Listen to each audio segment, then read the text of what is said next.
Welcome back to Worth the Effort Woodworking and Toolful Friday. For my birthday, I bought myself a new premium chisel, and this is a very rare occasion for me. I thought this would be a good opportunity for me to talk about what makes a premium chisel a premium chisel. Well, I do hate to say it, one of the key things about premium chisels is they are a bit pricey. I mean, this is not something somebody like me can buy a whole full set of. In fact, I've been working on my collection for, I want to say 8 years now. Because I've worked with chisels so long, I kind of treated myself when I started the first opening of the school, and I bought myself the most used tool in my shop, the 1/2-inch chisel in a premium design brand. And to house it, I actually built this case way back then with 4 holes on it, because eventually I knew I would get a complete set that you could use as a furniture maker at the bench. It was only a couple years ago that I bought a 1-inch chisel, and just now I bought a 3/8. Eventually I'll round out the collection with a 1/4 inch. So I now have almost got a full set. But why did I want these so badly?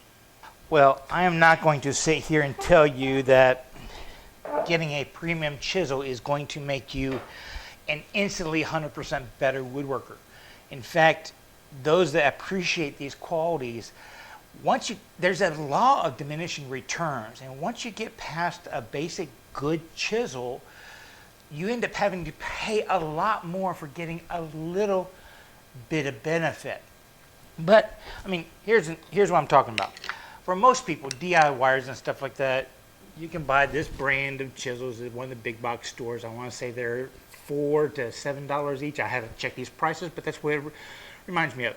This is the set my dad uses all the time. He just sharpens them and goes, and it's somewhat of a brute force skill. You know, he's not sharpening it to a very high degree, but it gets the work done.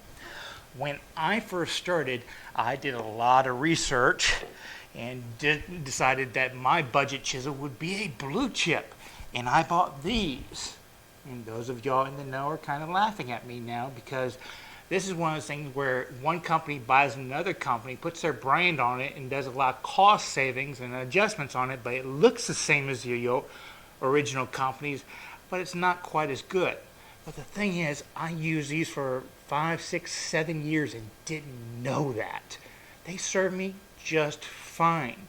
But after you've gained a lot of skill, you start using other people's chisels, or you're experimenting with what kind of chisels you want, you begin to feel the difference. Now, FYI, these are the original marbles. I found a set on the used market and I bought them. I used them in my school for a little while, and then I gave them to my dad. And these are his premium chisels.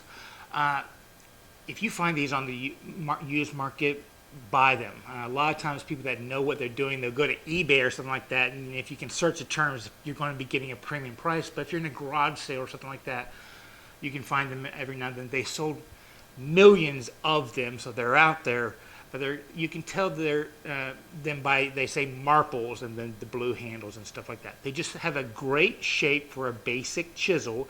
The flats come down to fairly narrow, but the key thing is the steel was wonderful. This steel's a little bit gummy in my opinion. Now, the only reason I knew that one is because I did some research when I was choosing chisels for the school, and I was going to be buying 12 sets of chisels. So basically, I bought one of a whole bunch of different kinds and tried them out, and I fell in love with this brand. And it came down to the steel was wonderful. I don't like the handle, I don't like the thing, I don't like just about everything else about it, but the important part of it was the steel. And all of these are probably, less than 20 bucks. This premium one is just under $100.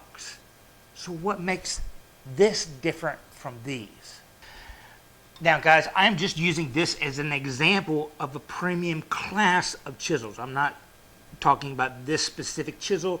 Pretty much in this class, you have variations, which you want to do your research on to figure out which one's going to be best for you. But the things I'm going to be talking about are pretty consistent across the board. First off, obviously there's going to be a fit and finish. You pay for what you get. They can put a little bit more labor involved into it. And when I say that one, it's little things like, look at this shoulder. Can you even see it? This right here, I will actually dull a little bit because that is so sharp as it comes down to an edge that it will cut me as I use it, just sliding my hands in and out. One of the reasons why I chose this one for my school is it has a very consistent shoulder. Now, why is that important compared to, even the blue chips, which are highly rated? See how it's fairly thin right here? It does get thicker towards the back, but for most of the useful life, it's going to be fairly thin, versus even this one right here, which gets quite thick, and this one right here, pretty thick too. Well, if you're having to get into corners, having that sharp edge means that you're not going to have a little square notch. No big deal for 99% of your work and stuff like that. But if you're ever doing something like a dovetail, you have to get in the corner, on the highest caliber of work, you don't want the little dimple in the corner of the dovetail, which this kind of chisel will get even pretty good. Another thing is steel. This particular one is a proprietary steel to this particular company. It's a form of powdered metal, but other brands use different types of steels that have different functions. You might want to get one that has a very high carbon 01 tool steel for the simple reason that it can get a lower angle on the edge and still get a really sharp, resilient edge to it. Or you might, if you're not worried about getting a low angle and you want more of a normal angle, something like a high quality A2 will serve you good because it gets a higher, it retains its edge longer at slightly higher angles. But do all that kind of research. One of the things, because that's what makes them different, the features in the steel. But here's the biggest thing in my mind. We are talking probably a $60 difference between these two chisels. This is my preferred chisel that I bought for the school for lots of reasons. But you flip it over, you see on the tip, the head of it, see all those machine marks? Let me see if I can zoom in some. See those machine marks? Well, those were there on the back too. You can even see them way up here a little bit. All that will affect the sharpness of the tool. You actually want a mirror finish down here. Got a little glue on that one. Down here, so that you have a mirror finish here meeting up with the mirror finish here, and that gives you the two angles that go off into infinity, which is a definition of sharp. Having it flat all the way back is beneficial for really high-end work, but for, once again, 99% of the people, if it was slightly concave or slightly convex, as in you were putting feeler gauges underneath it to even feel that, well, just the flex that you can induce in things would take care of that one, so I don't think that's as big a deal. But look at the machining on this one. And this is straight out of the box. I have not touched it yet. These half-inch chisels, I had to tune up a dozen of them. I would spend about 30 minutes on each one of them. Some of them would have high spots here. The worst ones would have a low spot there, which meant I had to remove a whole bunch of material here. And I've seen people like Frank Straza every now and then on his Instagram page. He's sharpening up a set of chisels for a student or something like that. And he always complains that even he spends a good hour or two sharpening even the small chisels. When you start getting into the 1-inch chisels, just turn on a movie because you're going to be there for a little while flattening the back. This one right here is that marbles that I gave my dad. All I did was polish the end, and I somewhat flattened the back. You can see the hash marks all through it, and that still took me an hour. Dad did this one, and I don't even want to guess how long he spent on it, and it isn't even right. It's flat here, but it dips down there. You can still see machine marks on this end. This thing still needs a lot of work to be the quality that I would want to use it, but it's his banger chisel. And the chisel I used for years. Well, you look at that. It's polished on the back and straight up here. And again, these took me probably an hour to tune up the back of it. Now, once you tune up the back, it's done for its lifetime, and all you really ever end up doing is, kind of removing the burr back here and always working on the front. But let's return to this premium chisel. Again, remember, about hours worth of labor on the small ones. If you're buying a full set of these, say 4 of them, you have the 1/8 inch all the way up to 1-inch one. You know, the 1/8 inch ones might take you 20 minutes. The 1-inch one, again, turn on a movie and just sit there and work on the back while you're watching the movie. So real quickly, let's tune up the back of that chisel to a caliper that I'm happy with. And even the premium chisels, you got to sharpen and tune up.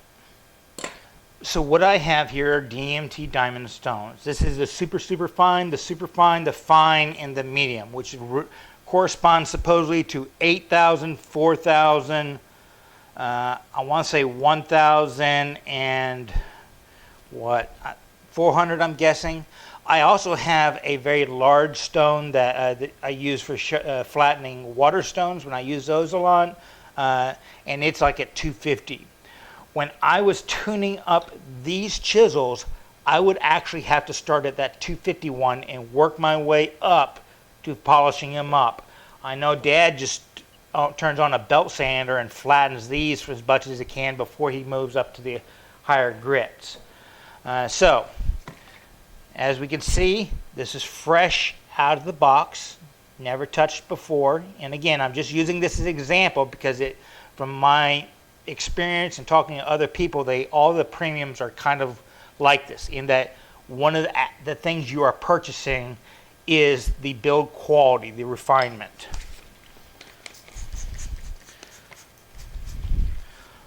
So just to see, I'm going to start at the 4,000, and we're going to say here, I'm just going to do it up.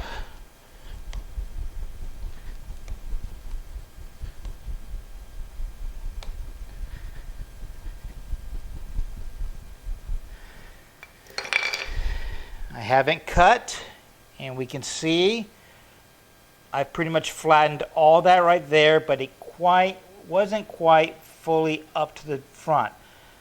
But with that little bit, it went that far. So I'm going to step down to the 1,000 and maybe see how long it takes me to get all the way down. And I will start a stopwatch so that we can kind of judge it. Where can I put that so it stays in camera? Okay, right there. So right on the 1,000, and I'll just go until I get it completely flat, meaning I've removed these gray machine marks all the way to the end.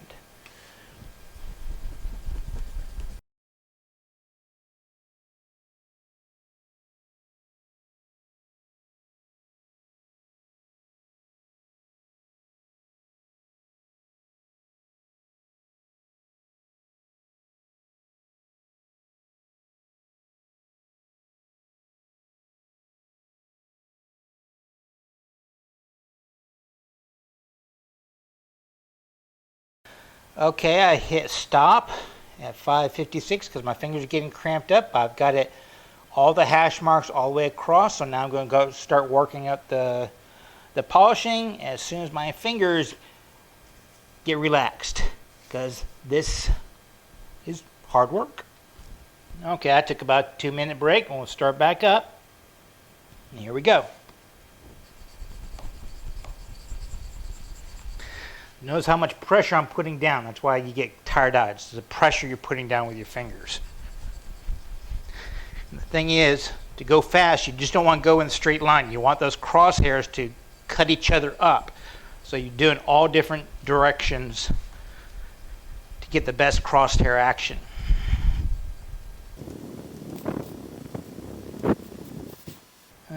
You see the polishing is down to about a 1/2 inch there, so I'm going to drop back down to the coarser one, just get the last one. And it's kind of a process going back and forth a lot of times.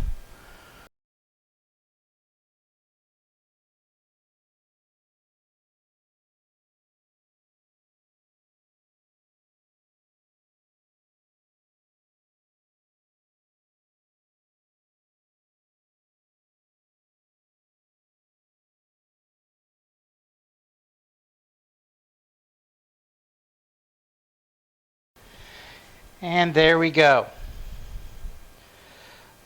Right around 14 minutes, I would say. Y'all see the clock. And I've got a pretty good mirror finish all the way to the tip. Probably a little bit more work, but that's pretty good right there. Now, that's just one chisel. 15 minutes to get it to a state where I can even sharpen it. Imagine you have, a set of 12, you want to go through the full set. So you got to ask yourself, how much is your time worth? If you're making $40,000 a year working a 2,000 hour a year job, that's $20 an hour. So while this might be under $20 and this might be under $100, and I have to spend 15 minutes getting this ready to work, and I have to spend an hour or even longer on the bigger chisels, well, there's a little bit of the shrinkage of the price gap, in addition to the better quality materials, the better shaping, that kind of stuff, which is, I'll be honest, starting out, I wouldn't have been able to feel the difference. I wasn't that. It's something you develop over time where you can say, oh, this is just a little bit nicer. And also, once you can appreciate that, this is going to come across as really snobby, but I mean, it's just a little nicer. You can appreciate that quality. It's one of those things, you can buy a Miata, you can buy a Mustang, you can buy a Corvette, or you can buy a Bugatti for a $60 premium, plus saving time on sharpening it, for a lifetime tool that I will appreciate the difference over time. That is a luxury even a poor man like me can afford. A little bit every 4 or 5 years. Well, I hope you appreciated this. There is what I'm trying to get to is when you pay for the premium, not only do you generally get a little bit better quality tool, but if you're trying to get a tool tuned to the nth level, a lot of times those manufacturers take away a lot of that you need to do to tune them up. And that goes the same for hand planes, scorps, most hand saws, even table saws and jointers and stuff like that. A lot of time, do your research and find the manufacturers where paying that premium price reduces the amount of labor you have to put into it to get your best result. I hope you enjoyed this Tool Fool Friday. If you did, swing back by next Friday. I'll find something else to talk about. Y'all be safe and have fun, and remember, it's always worth the effort to learn, create, and share with others.